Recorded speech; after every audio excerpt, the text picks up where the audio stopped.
So, to review and practice shoulder position and hip position, I'm going to share two of my favorite practical drills with you. The first, hip position.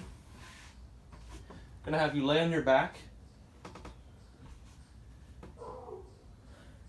Hands can be above or at the sides. For your view, I'm going to keep them up here.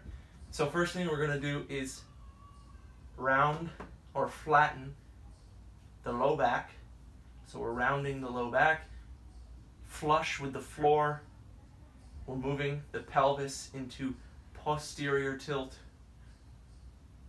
pulling forward. So the glutes turn on a little bit for this, and the core engages as well. And if you make contact with the abdominals, you feel that they're engaged. Upper back still flat on the ground, pulling that pelvis underneath, scooping it under if you like. And from here I'm going to drive the heels into the ground, and I'm going to segment how I lift the butt first, then the low back, then the upper back off of the ground. So watch as I do.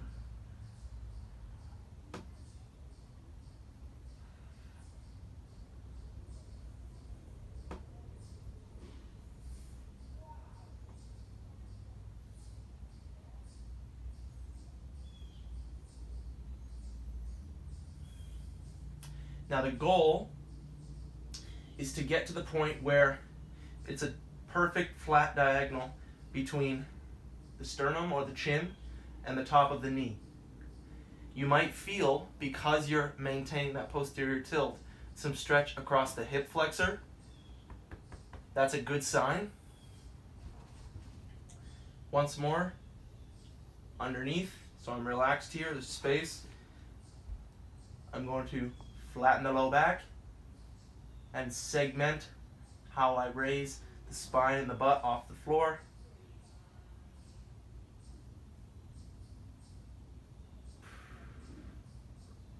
And I'm just holding for a count of 10.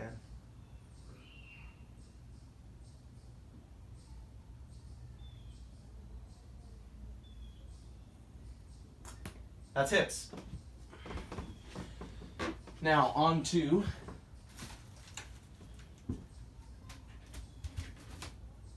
shoulders.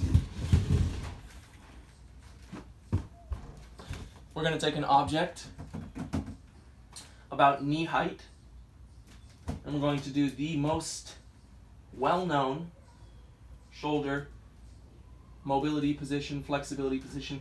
So this is not a stretch, guys. If this is a stretch, you know that there are other underlying issues that have to be dealt with before we use this. This is a positional drill, a technique drill. So, I'm going to place the base of the palms on the edge of the object. And the first thing I'm going to do is distance myself at a point where I'm almost flat, but I'm still able to push the butt back a little bit and elevate the shoulders. If you're here, you're too close. And if you're down here, you're too far away. So we want to get at a good position, a distance from the object. I'm going to extend the wrist so it's just the palms touching, as if I was in a handstand. And I want to be conscious of the hips, first thing that we just did. So not sagging the low back, but rounding the low back and going into posterior tilt. That's the first. The next thing we're going to do is push away with the shoulders.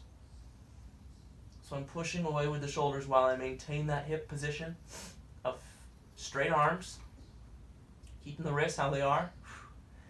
And the last thing I want to be conscious of is what my chest is doing. Is my chest sagging? Is my chest open?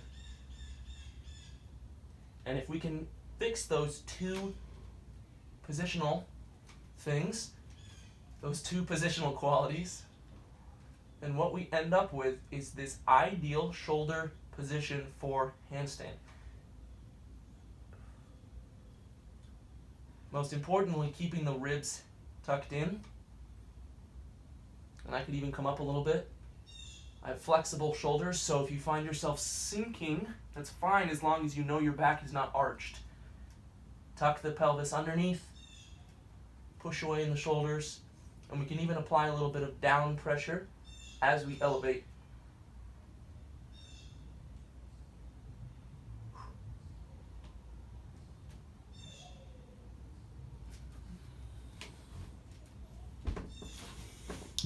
So those are the 2 drills. Give them a shot. Let me know how it goes. Feel free to submit yourself doing them to the group, and you'll get feedback.